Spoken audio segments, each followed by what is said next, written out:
क्या है uncertainty principle? मान लो ये क्यूब है, इसमें हम बल्ब चलाते हैं, तो क्या बल्ब की जो वेव्स हैं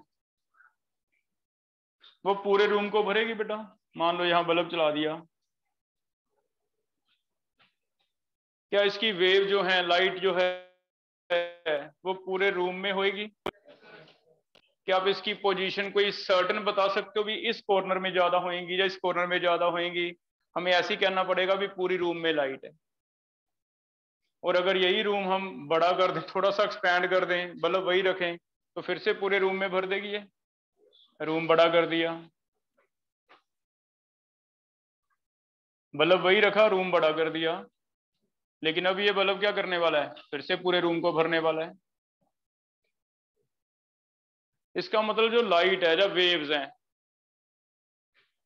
इनकी पोजीशन कोई सर्टन नहीं है। जिस रूम में बल्ब चला दिया, हमें तो ऐसे लेना पड़ेगा भी पूरे के पूरे रूम के अंदर वेव्स कहीं ना कहीं हैं, कहीं भी पॉसिबल है। रूम छोटा है तो तब भी उसकी पूरी डायमेंशन लेंगे भी हाँ इसके अंदर हो सकती हैं। रूम बड़ा हो गया तब भी पूरा रूम ही लेना पड़ेगा। इट मीन्स वेव के बारे में, जैसे मार्कर है, मार्कर यहाँ रख दिया मेरे हाथ में है, तो इसकी पोजीशन फिक्स्ड है, तुम बता सकते हो भी अर्थ से इतनी दूर है, इससे इतनी दूर है, छत से इतनी दूर है, इसकी पोजीशन सर्टन है। लेकिन क्या वेव्स के बारे में ऐसा बता सकते हैं हम? वेव तो पूरे रूम को भरे जा रही हैं। तो वेव के बारे में मुझे अनसर्टनिटी की टर्म में बात करनी पड़ती है। मैं ये कह सकता हूँ कि हाँ इस रूम के अंदर अंदर होने के चांसेस हैं। वो रूम क्या है? मान लो इसका डिस्टेंस ये 10 सेंटीमीटर है, तो मैं कह दूंगा भी 10 सेंटीमीटर के अंदर अंदर तुम्हें मिल जाएगी।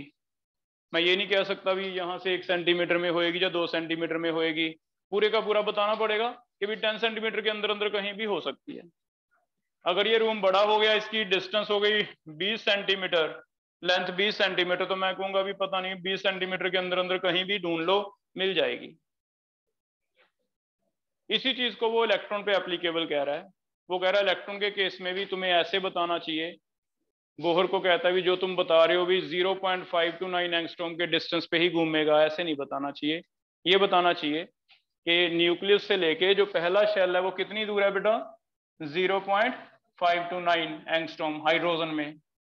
वो कहता तुम्हें बेटर है ये बताओ कि 0.529 के डिस्टेंस के अंदर अंदर ये बल्ब है, ये बल्ब की लाइट पूरे शेल में फैलेगी, है ना? तो तुम्हारा इलेक्ट्रॉन कहीं भी मिल सकता है, किसके अंदर अंदर? इतने डिस्टेंस के अंदर अंदर। मींस इसे फाइंड आउट करने की जो पोजीशन में पोजीशन है डेल्टा एक्स, वो किसके अंदर अंदर है? 0.529 के अंदर अंदर रहेगी। इसे वो अनसर्टनिटी कह रहा है। इस चीज को क्या कह रहा है? अनसर्टनिटी। मार्कर सर्टन है, पार्टिकल बड़े हैं, मैक्रोस्कोपिक है, सर्टन है, आप इसका डिस्टेंस बता सकते हो भी इतने सेंटीमीटर छत से है। यहीं पे वेव रखूंगा तो वेव पूरी छत से लेके नीचे तक फैलेगी, तो मुझे ये बताना पड़ेगा भी नीचे से लेके ऊपर तक एक अनसर्टन पोजीशन है जहां बीच बीच आपको वेव मिल जाएगी। मार्कर है तो पता है नीचे से 5 सेंटीमीटर, ऊपर से 5 सेंटीमीटर फिक्स्ड है। मार्कर की जगह बल्ब है, जब वेव है नहीं पता, हम कहेंगे भी नीचे से लेके ऊपर तक एक डिस्टेंस ले लो, इसके अंदर अंदर वेव मिल जाएगी, पता नहीं नीचे मिले, पता नहीं ऊपर मिले, पता नहीं बीच में मिले। That is called uncertainty. क्योंकि इलेक्ट्रॉन, प्रोटॉन, न्यूट्रॉन कल हमने पढ़ा भी वो किसकी तरह बिहेव करते हैं? वेव की तरह। तो हमें दिखाई तो दे नहीं रहे, तो फिर हम ऐसी अनसर्टनिटी की टर्म में बात करेंगे। हम पूरी एक लेंथ बता देंगे, इस लेंथ के लॉन्ग लॉन्ग आपको कहीं ना कहीं तो मिल जाएगा इलेक्ट्रॉन। ये नहीं पता, एक डॉट नहीं पता भी, एक पर्टिकुलर स्पेस नहीं पता भी वहां होगा या नहीं होगा। बात समझ आई? बस इसे समझ लो, नीचे से ऊपर तक बीच में मार्कर है तो इसकी पोजीशन फिक्स्ड है। तुम बता सकते हो भी नीचे से इतने डिस्टेंस पे मिल जाएगा। यहाँ पे मार्कर की जगह वेव है, तो हम कहेंगे भी नीचे से लेके ऊपर तक एक लाइन है पूरी इतने सेंटीमीटर की, इसके अंदर अंदर अनसर्टनिटी है, भी वेव तुम्हें कहीं भी मिल सकती है, ऊपर मिल जाए, नीचे मिल जाए, पता नहीं, ढूंढ नहीं सकते, क्योंकि वेव क्या करेगी? पूरे रूम को भरने वाली। तो बस हम इसका डिस्टेंस ऐसे बताएंगे भी एक पर्टिकुलर पॉइंट ना बता के डेल्टा एक्स भी इसके अंदर अंदर मिल जाएगा, उसे कहते हैं अनसर्टनिटी। ये डेल्टा एक्स कह दिया अनसर्टनिटी इन पोजीशन, कि उसकी पोजीशन अनसर्टन है। ऐसे उसकी वेलोसिटी भी अनसर्टन है। वेलोसिटी भी इलेक्ट्रॉन की पूरी वेव है, क्योंकि वेव में कहीं वेलोसिटी फास्ट है, कहीं थोड़ी सी हल्की सी डिफरेंस है, तो वेलोसिटी में भी क्या होगा? जब मोमेंटम में कह लो, मोमेंटम में भी क्या होगा? अनसर्टनिटी होगी। तो दो चीजों में वो कहता है अनसर्टनिटी होती है वेव्स की। एक तो पोजीशन नहीं पता चलती, हमें ये बताना पड़ता है, भी यहाँ से लेके यहाँ तक इसके अंदर अंदर कहीं भी हो सकती है, या फिर बड़ा रूम है तो यहाँ से लेके यहाँ तक कहीं भी हो सकती है, इसे हम पोजीशन कह देंगे, डेल्टा एक्स उसकी। एक इसके मोमेंटम में भी कहता अनसर्टेनिटी रहती है, वो भी हमें पूरा बताना पड़ता है। मास तो चलो सर्टन है, लेकिन वेलोसिटी कम ज्यादा हो सकती है, एग्जैक्ट नहीं बता सकते। वेव की बात कर रहे हैं, ये भी कहता अनसर्टन होती है, एग्जैक्ट नहीं बता सकते, एम डेल्टा। दो चीजों को कहता आपको सर्टन नहीं बताना चाहिए, ऐसे बताना चाहिए विद इन दिस लिमिट होएगा कहीं ना कहीं, विद इन दिस लिमिट होएगा कहीं ना कहीं। इसे क्या कह रहे हैं हम, अनसर्टन। और ये वेव्स की टर्म में आपको समझ भी आ रहा है कि अगर मैं पूछूं कि बल्ब यहाँ चला दिया तो तुम्हारी वेव कहाँ है, तुम कहोगे सर नीचे से लेके ऊपर तक जगह है, इसके अंदर अंदर कहीं होएगी। ये नहीं बता सकते भी यहाँ बल्ब है यहीं होएगी, है ना। क्योंकि बल्ब की तरह वेव है तो इलेक्ट्रॉन को भी मैं वैसे ही मानने लग गया, अब कैथोड रेज हैं, वेव्स हैं। तो जब कैथोड रेज यहाँ ट्रेवल करेंगी, हम कहेंगे नीचे से लेके ऊपर तक कहीं भी हो सकती है, हमें नहीं पता, यहाँ इस लेंथ के अंदर हम श्योर हैं भी इसके अंदर अंदर कहीं मिल जाएगी। इस चीज को क्या कहते हैं, अनसर्टेन। हो जाएगा बेटा। और ये भी सिर्फ किस पे अप्लाई होता है, वेव्स वालों पे। और वेव किसकी बनी थी, माइक्रोस्कोपिक की, डेली लाइफ से कोई लेना देना नहीं है। कोई कार जब फुटबॉल जब बॉल की बात नहीं हो रही, किसकी बात हो रही है, इलेक्ट्रॉन प्रोटॉन की, एटम्स। क्लियर है, हो जाएगा। लिखो पहला अनसर्टेनिटी प्रिंसिपल क्या है। इसके अकॉर्डिंगली दो चीजों में अनसर्टेनिटी की टर्म में बात करनी चाहिए। According to this there is uncertainty in position and momentum of किसके, मूविंग वर्ड है microscopic particles, microscopic particles like electrons, atoms, neutrons, protons, इनकी बात जब आती है तब ये चीजें एप्लीकेबल। ठीक है। अनसर्टेनिटी इन पोजीशन को एक नाम, एक सिंबल दे रहे हैं हम। अनसर्टेनिटी इन पोजीशन को एक सिंबल दे रहे हैं, सिंबल क्या रहेगा, डेल्टा एक्स, इसने सिंबल दे दिया। और अनसर्टेनिटी इन मोमेंटम को भी एक सिंबल दे रहे हैं, मोमेंटम को कह रहे हैं डेल्टा पी। या फिर हमें पता है मोमेंटम में मास तो चेंज नहीं होगा, इलेक्ट्रॉन का मास तो उतना ही रहेगा। अगर अनसर्टेनिटी होएगी तो किस में होएगी, वेलोसिटी में। इसका मतलब बोहर को बड़ा चैलेंज है, बोहर के शेल हमें थोड़े से चेंज करने पड़ेंगे, हम कल पढ़ेंगे क्या क्या चेंजेस आएंगे। ये हो गया बेटा। ये अभी इतना ही खत्म नहीं किया, वो कहता है ये भी श्योर है, नेक्स्ट लिखा है कि इनका जो प्रोडक्ट है किसी एक पार्टिकल के लिए, इनका जो प्रोडक्ट है वो हमेशा इक्वल टू मोर देन हो सकता है h/4π। इसकी एक वैल्यू है कहता, पहले लिख लो, ये मैं एक्सप्लेन कर देता हूँ। सेकंड थिंग, उसने एक रिलेशन भी दिया, वो कहता है अगर uncertainty in position delta x है और uncertainty in momentum delta P है, तो इनका प्रोडक्ट मिला के कितना रहता है, h प्लैंक्स कांस्टेंट बाय 4π। इसकी एक वैल्यू आ जाएगी कुछ ना कुछ, चलो वैल्यू कितनी है बाद में, पहले इतना। इसका मीनिंग ये है, इसका मीनिंग ये है कि प्रोडक्ट कांस्टेंट होने का मतलब अगर एक में अनसर्टेनिटी तुम कम कर लेते हो, अनसर्टेनिटी कम करने का मतलब उसकी पोजीशन ज्यादा एक्यूरेट मेजर कर लेते हो, तो उतनी ही अनसर्टेनिटी दूसरी में बढ़ जाएगी। मान लो तुम कहते हो इलेक्ट्रॉन की पोजीशन मैं ढूंढ लूंगा, तुम ठीक है, तुम कोशिश कर लो, इलेक्ट्रॉन की पोजीशन तुमने ढूंढ ली, इसमें अनसर्टेनिटी क्या कर दी, कम कर दी। तुमने रूम छोटा छोटा छोटा कर दिया, अब तुम्हें लगा भी हाँ इसके अंदर अंदर आएगा इलेक्ट्रॉन, ये अनसर्टेनिटी कम कर दी, लेकिन उतना ही एरर किस में आ जाएगा, तुम्हारे मोमेंटम में, और ये फिक्स रहेगा। अब ये कैसे हो रहा है इसे समझ लो। अब इलेक्ट्रॉन है, न्यूक्लियस के अराउंड घूम रहा है, तो इसे मैं नेकेड आई से तो नहीं देख सकता, इसे कैसे देखा जाता है, माइक्रोस्कोप में। और माइक्रोस्कोप में देखने के लिए पहले इस पे कोई ना कोई लाइट डालेंगे। फिजिक्स में आपने पढ़ा होगा कि हम देखते कैसे हैं चीजों को, लाइट आके टकराती है, टकरा के रिफ्लेक्ट होती है, हमारी आईज में पड़ती है ना, तभी देखते हैं। तो इसे देखने के लिए ना मुझे स्पेशल रेज डालनी पड़ती हैं, स्पेशल रेज जिनकी कुछ ना कुछ वेवलेंथ होती है। ये आप आगे फिजिक्स में पढ़ोगे, जितनी वेवलेंथ कम उतना छोटे साइज आप देख सकते हो, वेवलेंथ और साइज में रिलेशन होना चाहिए। तो स्पेशल वेव जब डालेंगे, इलेक्ट्रॉन ठीक है आपको दिख जाएगा, इट मींस इलेक्ट्रॉन की पोजीशन मैंने नोट कर ली, ये तो इतने डिस्टेंस पे है, मैंने उसको चैलेंज किया, अभी ये देख तू तो कह रहा था मैं निकाल नहीं सकता, मैंने तो निकाल दी पोजीशन, डेल्टा एक्स कम कर दिया है ना, पोजीशन सही निकल गई।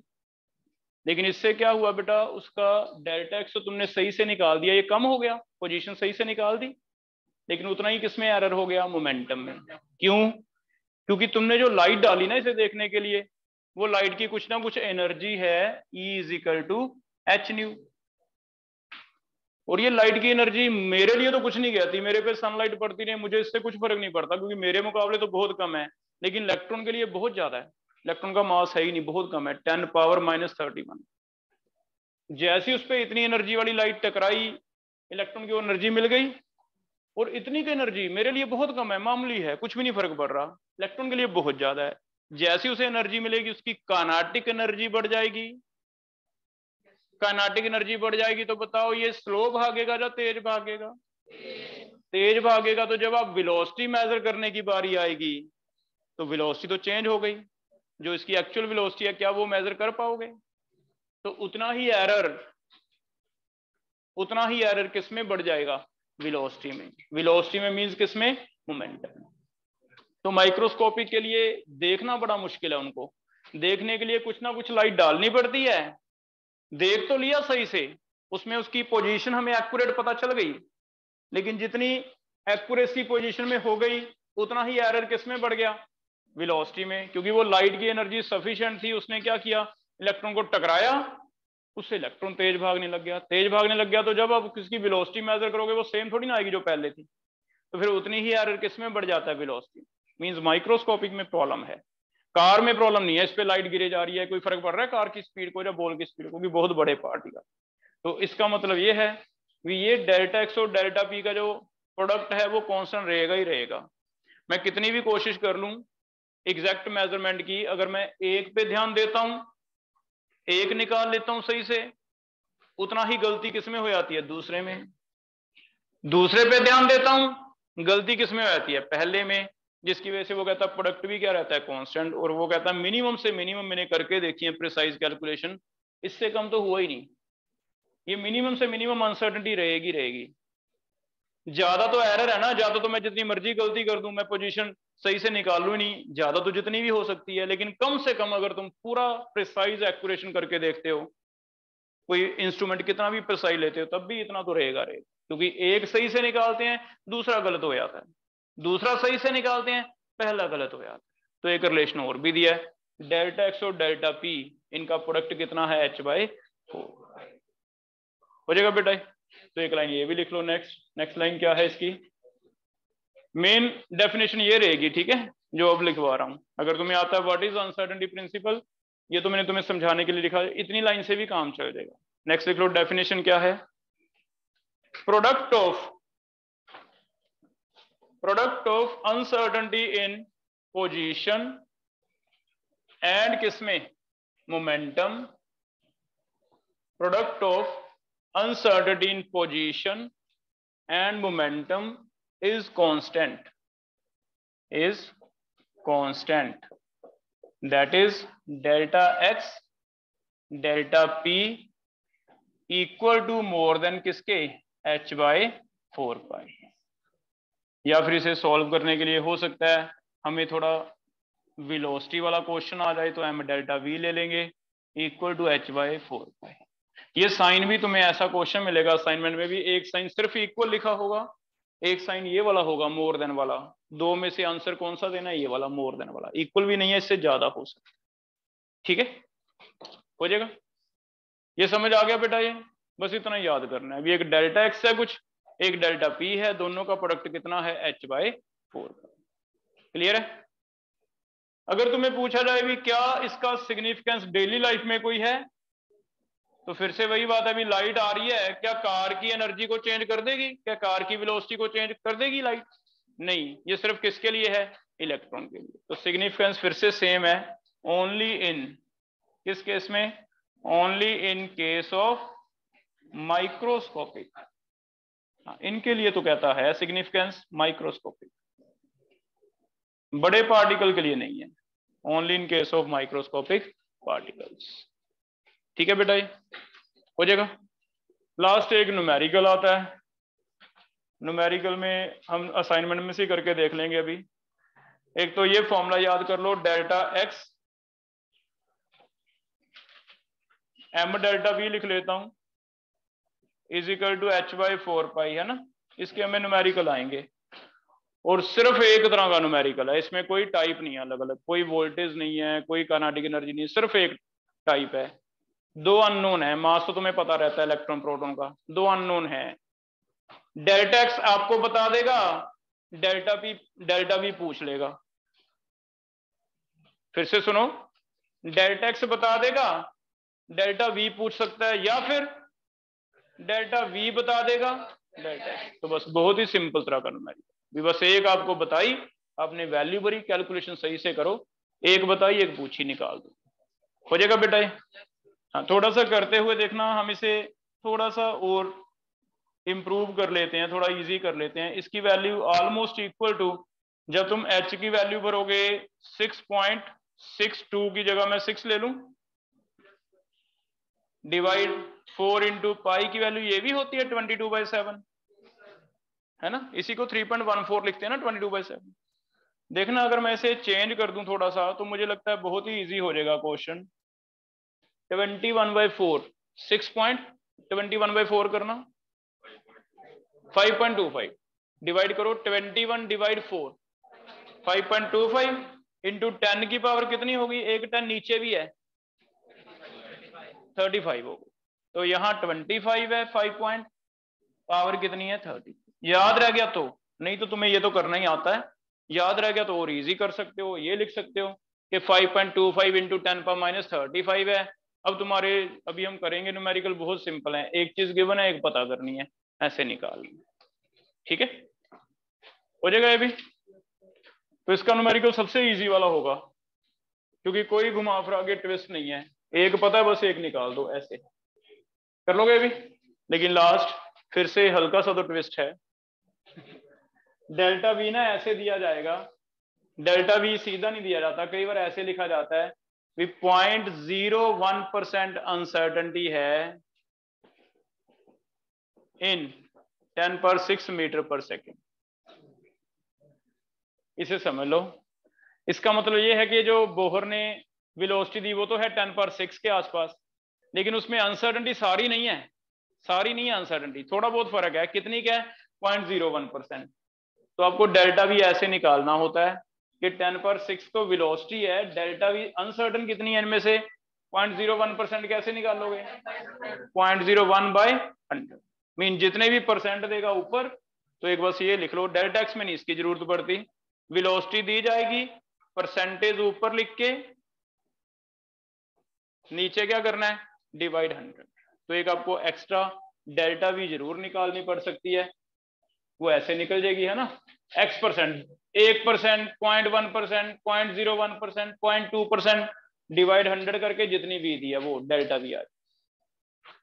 इसका मतलब ये है 0.01% अनसर्टेनिटी का मतलब समझते हैं थोड़ा सा। अगर मैं कहता हूं 0.01% अनसर्टेनिटी है स्पीड में, इसका मतलब ये है बेटा कि अगर 100 की स्पीड है ना किसी की, तो 100 से थोड़ी सी ज्यादा हो सकती है 0.01, या 100 से थोड़ी कम रह सकती है 0.01, 99 पॉइंट समथिंग हो सकती है, या 100। तो अगर 100 की स्पीड है उसमें इतना क्या एरर है, वो हम ऐसे बताएंगे भी ये मैंने मेजर कर दी 100, लेकिन तुम मान के चलो भी 100 से इतनी ज्यादा भी हो सकती है, 100 से इतनी कम भी हो सकती है, ठीक है। तो ये परसेंटेज एरर है, परसेंटेज में अगर 100 में इतना है तो 10⁻6 में कितना है, तो हम ऐसे निकाल लेंगे भी 10⁻6 में इतनी का अनसर्टेनिटी है, इससे इतनी ज्यादा भी हो सकती है, इससे इतनी कम भी हो सकती है, कर लोगे।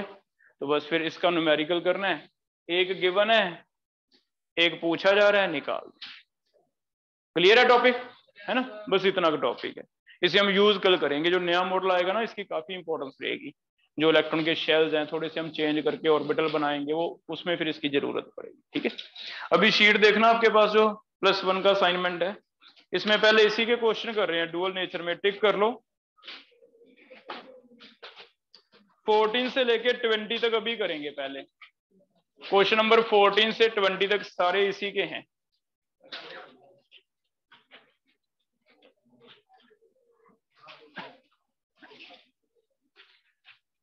14 से स्टार्ट करना है, 14 से लेके 20 तक करके देखते हैं।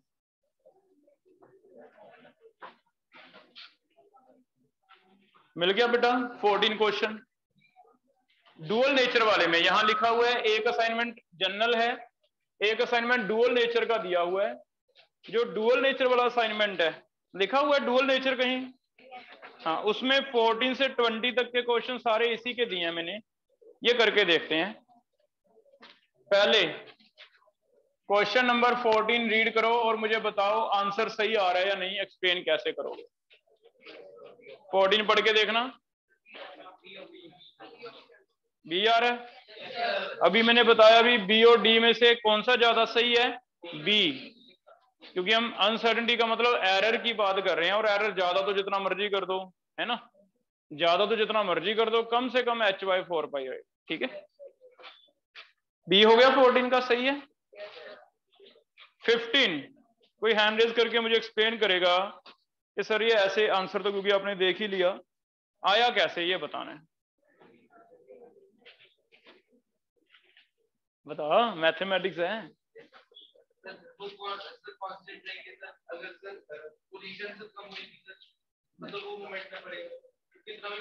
ठीक है, गुड, बैठो। और कोई जीरो है? हाँ, अगर जीरो है तो दूसरी तरफ डिवाइड करना जीरो वाला। हमारे पास 15 में डेल्टा x जीरो है ना, तो देखना फिर डेल्टा p कितना हो जाएगा, it is equal to h/4 pi divide zero.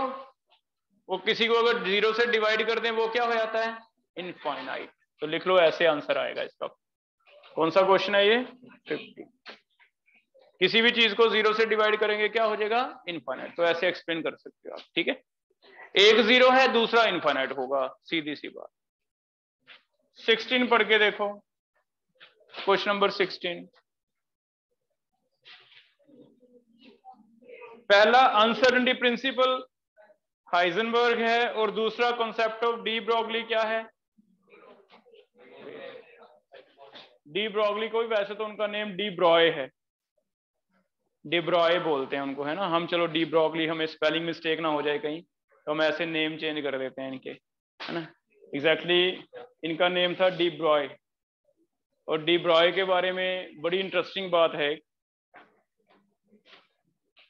ये हिस्ट्री के स्टूडेंट थे अंडर ग्रेजुएट तक। इनके पास सब्जेक्ट कौन सा था, हिस्ट्री, और इन्होंने पीएचडी किस में कर डाली, फिजिक्स में, है ना। जबकि हमारे उल्टा होता है कि फिजिक्स पढ़ रहे होते हैं +1 2 में, फिर छोड़ देते हैं कि चलो हिस्ट्री ले लो, है ना। तो इंटरेस्ट की बात है, देखो हिस्ट्री का स्टूडेंट था अंडर ग्रेजुएट तक, और पीएचडी किस में की है, फिजिक्स में, और नोबेल प्राइज मिला है इसके, इस रिसर्च को, इसके रिलेटेड और जो लोगों ने रिसर्च की नोबेल प्राइज मिले हैं बहुत सारे, है ना। इसका मतलब डिटर्मिनेशन जरूरी है। कभी भी माइंड में आए ये करना है तो कर डालो, कोई ऐसा इशू नहीं होता। पढ़ा नहीं पढ़ा डजंट मैटर। आगे देखो नेक्स्ट 17 न्यूमेरिकल है, आपको करना पड़ेगा कॉपी।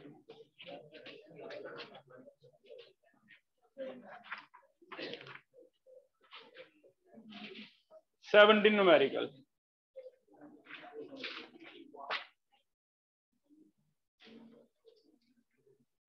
कर लिया, आंसर नहीं देखना, आंसर तो पता ही है, निकल गया, सीधा ही था, 10 पावर आ जाएगी ना। चलो सबको करने दे, फिर सबको कर देंगे।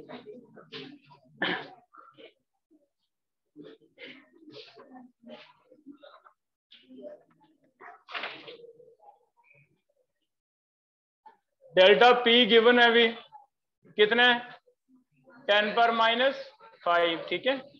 डेल्टा एक्स निकालना है, delta X is equal to, ये वैल्यू याद कर लें, इसका देख लेते हैं कोई फायदा होता है या नहीं। सीधा इससे डिवाइड करो, आ रहा है कोई अप्रोक्स वैल्यू, तो कौन सा आंसर आ रहा है। तो अगर ये वैल्यू याद कर लेते हो तो हमारे और इजी हो जाएंगे, है ना। सीधा ही कर ले, 5 पॉइंट यहाँ पे याद करना, 5 पॉइंट यहाँ 25 है, तो पावर क्या है 35, ठीक है। ऐसे हम देखो पढ़े पहले फिर पढ़ाए जा रहे हैं, तुम अभी से परेशान हो पढ़ने से, अभी तो कुछ भी नहीं हुआ। हम सोचते थे हमारा कब पीछा छूटेगा पढ़ने से, क्या पता था पढ़ाना ही पड़ जाएगा सारी देखो आगे 18 चेक करो।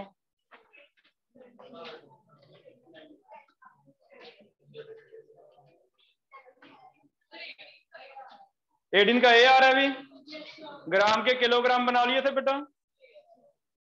मास जो है वो 10 ग्राम है, तो यहां ध्यान रखें 10 के क्या बनाएंगे किलोग्राम, 10 डिवाइड 1000 किलोग्राम, 10 पर -2। अब फॉर्मूला लगाते हैं, delta X M delta V is equal to 5.25 into 10 पर -35। वैल्यूज भर दो। क्या दिया हुआ है हमें, 10 पर -5 मीटर क्या है, इनमें से कौन सा दिया हुआ है, डेल्टा एक्स गिवन है ना, तो दिस इज डेल्टा एक्स 10 पर -5, मास दे रखा है 10 पर -2। बताओ डेल्टा वी निकालनी है। 10 की पावर कौन सॉल्व करवाएगा मुझे, कैसे हो सकती है। देखना अगर दोनों साइड ए और बी ऐसे इक्वल के दोनों साइड उनमें कट भी जाती हैं, ये 5 और 2 7 है, ये 7 इधर जाके उल्टी साइड पे जाके प्लस हो जाता है, तो इधर जाके 7 का प्लस हो जाएगा। तो पावर आप ऐसे भी कर सकते हो, अगर सेम है ना तो दूसरी साइड जाके साइन चेंज कर सकते हो। ये समझ आया, दूसरे साइन चेंज हो जाएगा। कितना आ जाएगा ये 5.25 इंटू 10 पर कितना 28 हो जाएगा बेटा। ये भी चलो, ये भी आता है फिर तो आपको। आगे देख लो 19 का कोई रीअरेंजमेंट करके लिखा हुआ उसने,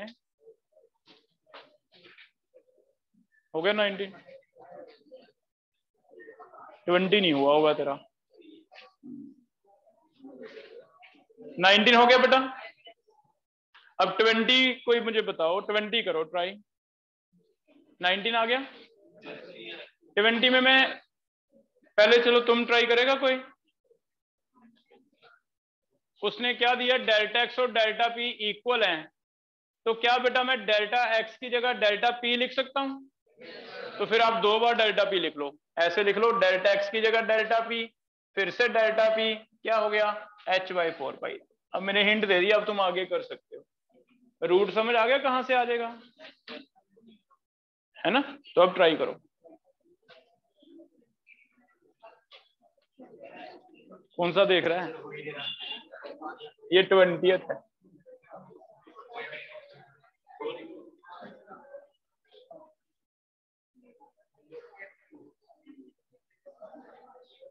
इसको क्लास में लेके आ, दिमाग को कहीं और चला जा रहा है ये। 3 दिन से बीच में आया था। फिर ये तो नए टॉपिक हैं, ये कौन सा पुराने हैं। तुम्हें कहा था मेरे पास 12:30 रुक जा, तू आ गया था तब। आज रुक जा 12:30। हो गया बेटा। सुखमीत ऐसे क्यों लिख दिया, इक्वल है, लिख सकते हैं ऐसे। अच्छा मैंने इसका स्क्वायर कर दिया, तो चेक करना इधर रूट हो जाएगा। अब इसे मैं कर दूंगा m डेल्टा v, क्योंकि आंसर में डेल्टा v पूछा उसने। देखो 4 का 2 क्या बाहर निकल सकता है, तो उसने ऐसे ना लिख दिया हो कहीं, ध्यान से देख लो। 1/2m ब्रैकेट में फिर h/पाई छोड़ाओ, ऐसा तो नहीं कर दिया। 4 छोड़ता तो बेटा 2 नहीं निकालना था, लेकिन 4 की जगह 2 बाहर निकाल दिया तो पाई छोड़ दिया, हो जाएगा। बस हो गए, ऐसे क्वेश्चन है इसके, सिंपल से कर लोगे बेटा। ये क्लियर है सारा।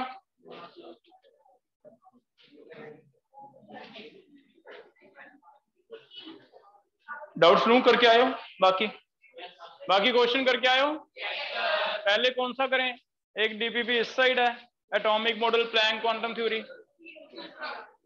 पहले कौन सा करके आयो, कौन सा, डुअल वाला। पहले डुअल वाला करें, डुअल वाला पहले कर लो।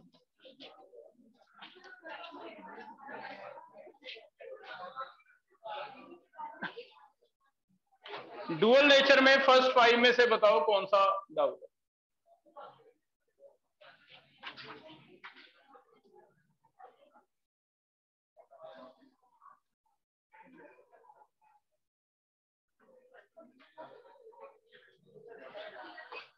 किया हुआ है या नहीं? डुअल वाला किया हुआ है। फर्स्ट 5 में से कोई डाउट चेक करो, 10 तक, 8 और कोई 10 तक, 7 और कोई 7 कर रहे हैं। 7 कोई एक्सप्लेन करेगा? हैंड रेज करो। यशिका 7 कैसे होगा बेटा? पढ़ लो, कोई बात नहीं, हो जाएगा, बताना जरा। डी ब्रोगली वेवलेंथ का फॉर्मूला बताओ लैम्डा का। H अपॉन mv, या फिर mv को क्या लिख सकते हैं? मोमेंटम। अब देखना कोई आंसर बन रहा है। ऑप्शन चेक करो भी। Inversely proportional to momentum. Energy तो कहीं है ही नहीं, बी और डी में से इनवर्स वाला रिलेशन आ जाएगा, lambda is inversely proportional to momentum. ठीक है, तो कई बार mv याद रहता है, याद रखो mv को pv लिखा जाता है, मोमेंटम। ठीक है, 8th कर लें। अब 8th कर रहे हैं।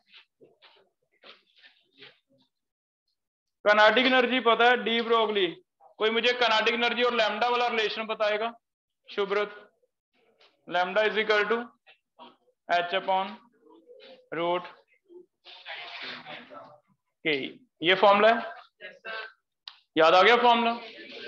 इसमें वैल्यूज पुट करते हैं। H की जगह मैं 6.6 ही ले रहा हूं, 2 छोड़ रहा हूं, क्योंकि MCQ में फर्क आपको इक्वेशन में मिल जाएगा आंसर, कोई बहुत ज्यादा फर्क नहीं पड़ता। रूट 2 m कितना दिया इसका? इलेक्ट्रॉन 9 वाला ले लें फिर, 9 इंटू 31, 9.1 की जगह। और काइनेटिक एनर्जी है 2.8 इंटू 10 पर माइनस 20।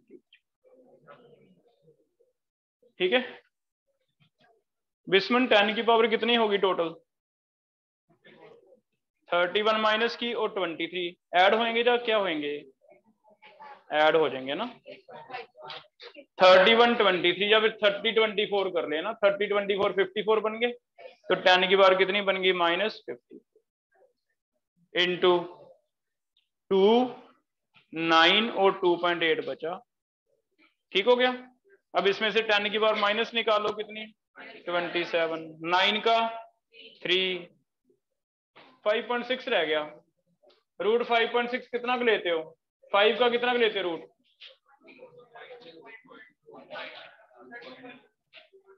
2.2 ले लें। करना मल्टीप्लाई, 2.2 इंटू 2.2 करो, 4.84। हमें कितना चाहिए? 5 नहीं, 2.4 ले लें। 2.4 इंटू 2.4 करके देखो, ये सही है? ठीक है, सही हो जाएगा। कितना आ रहा है? 2.4। अब सॉल्व कर लो इसे। 6.6 इंटू 10 पर माइनस 34 डिवाइड 2.4 इंटू 3 इंटू 10 पर कितना? माइनस 27। ऊपर जाके प्लस का हो गया, कितना बचा? ये 3 कट गया, 2.2 ये कट गया, 11/12 इंटू 10 पर माइनस 7। चेक करो कोई आंसर आ रहा है तो। 10 पर माइनस 8 आ सकता है, 9 पॉइंट समथिंग, है ना? हो जाएगा, क्योंकि 0.9 हो गया इंटू 10 पर माइनस 7, 9 पॉइंट हो जाएगा तो 10 पर माइनस 8। कर लोगे ऐसे? 11/12 है ना, तो डिवाइड 9 पे जाएगा, 0.9 समथिंग बनेगा। 0.9 को उसने 9 लिख दिया, उधर 10 पर माइनस 1 और बढ़ा दी। ठीक है, आगे चेक करो। 9th करके देखो आ रहा है या नहीं आंसर? नारायण आ रहा है बेटा 9th का आंसर? कॉपी।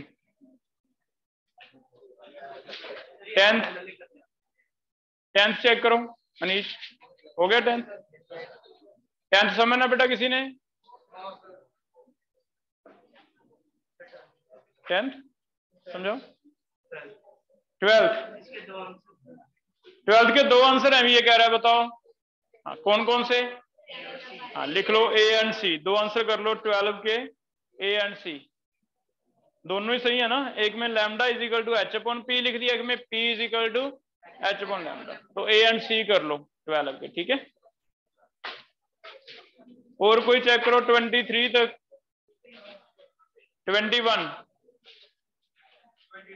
22 लिखो, 21 एंड 22 सारे ट्राई करो बेटा, अपनी कॉपी पे चेक करो, जिसे आता है वो बताएगा मुझे। 21 कैसे करें,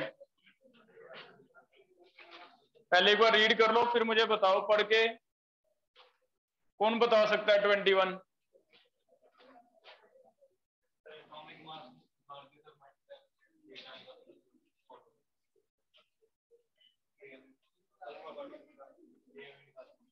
पूरा बता, किया कैसे है कॉपी पे? किया नहीं।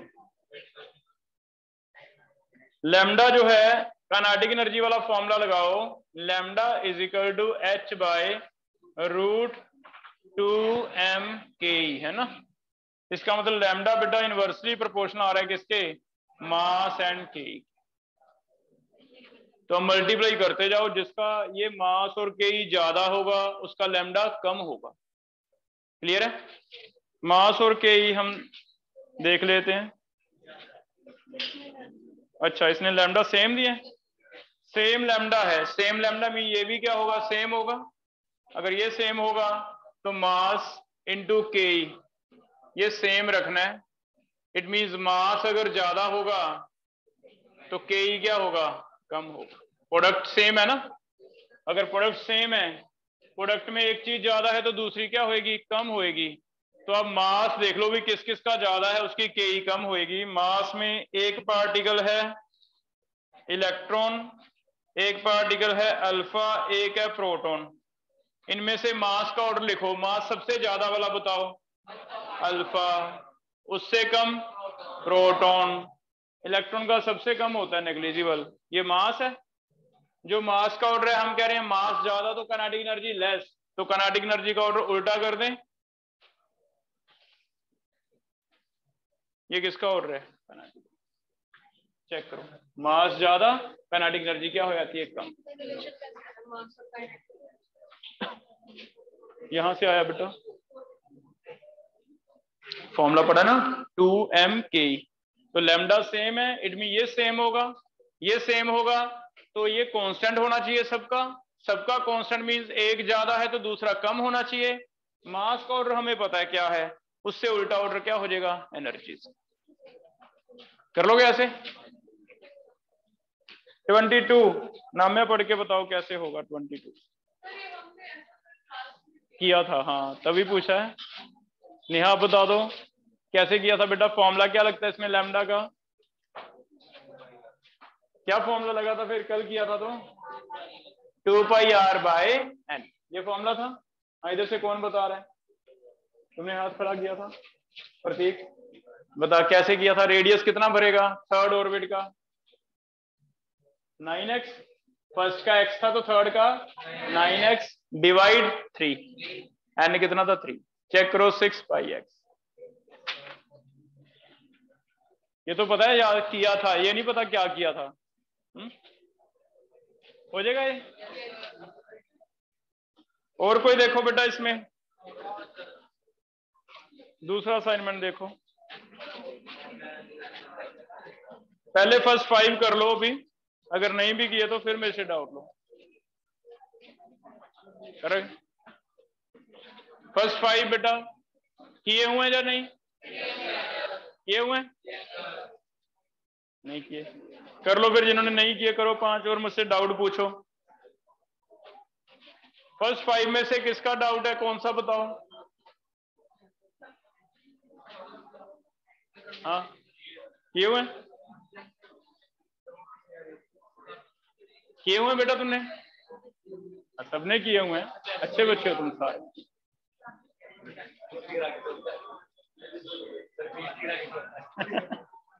फर्स्ट 5 में से पूछो बेटा डाउट कोई नहीं है? कौन सा? क्या कह रहे हो? बोल दो क्या कह रहे हो? ये वाली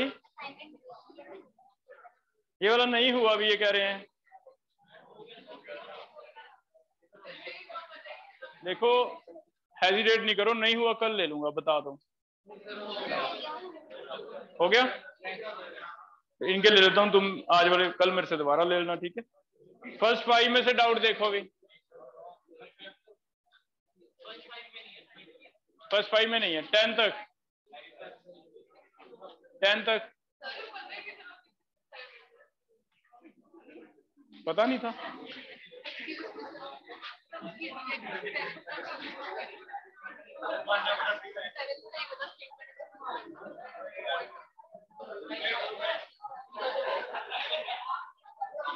हाँ ये गलत है, मैं बता। कौन सा 7? एक बेटा 7 का डी स्टेटमेंट पढ़ के बताओ इसका मीनिंग क्या है। 7 का डी स्टेटमेंट पढ़ के बताओ इसका मीनिंग क्या है।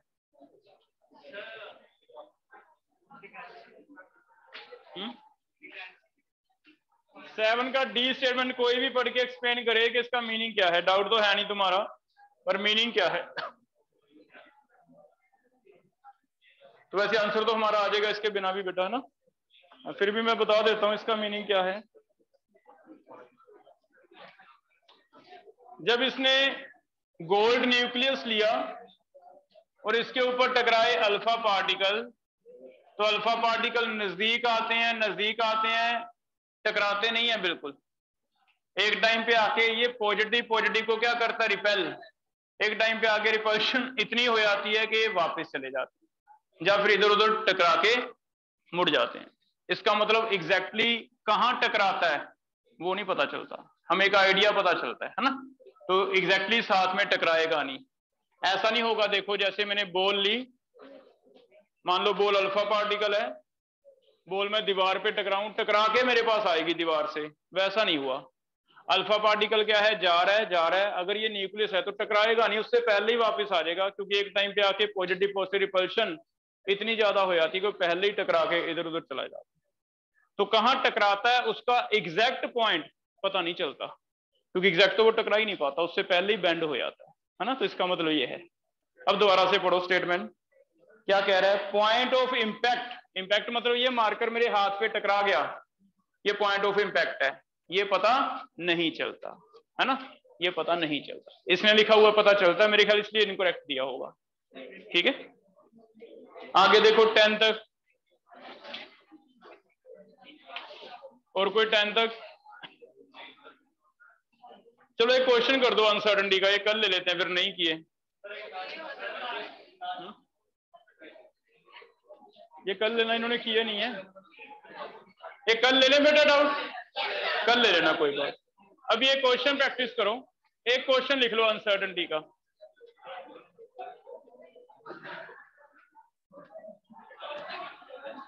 इलेक्ट्रॉन इज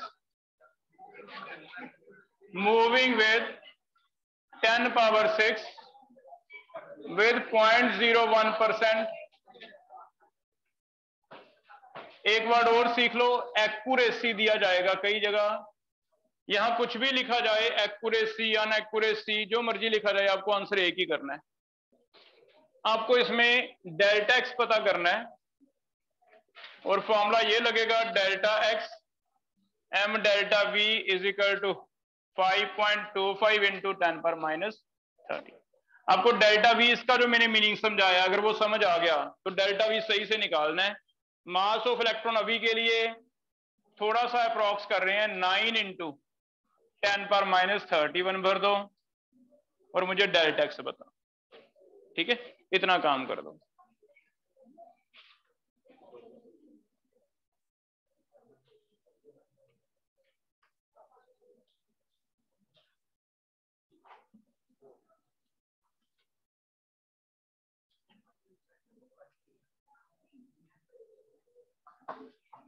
एक संडे टेस्ट रखा है बेटा आपका इस बार, ठीक है। मल्टीपल का होगा, जहां तक हो गया सिलेबस, सभी टॉपिक हमने ले लिया एक बार टेस्ट, है ना। तो यहां तक हो गया, ये वाला टॉपिक इंक्लूड करके कल शीट के डाउट ले लूंगा सारा यहां तक दोबारा से। ज्यादा क्वेश्चन जो असाइनमेंट पड़ी हुई है उन्हीं में से आए, उन्हें एक बार दोबारा रिवाइज करके आओ, ठीक है।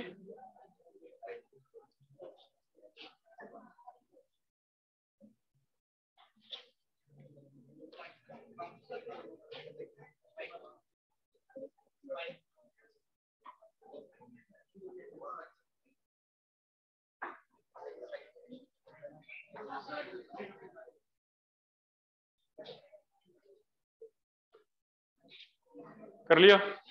मेरा नाम भूल गया मैं। वीरेंद्र, बताना क्या आंसर आ रहा है।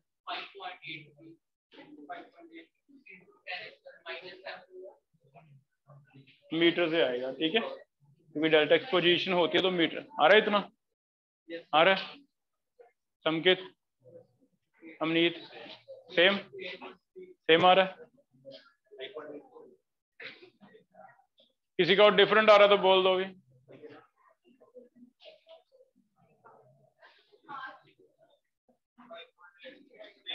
सेम आ रहा है? 5.83 इंटू 10⁻⁷ आ रहा है?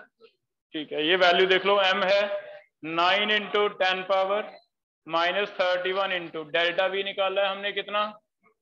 डेल्टा वी बताओ कोई, ऐसे निकलेगा, चेक करो। 4 0 काट के 2 रह जाएंगी, है ना?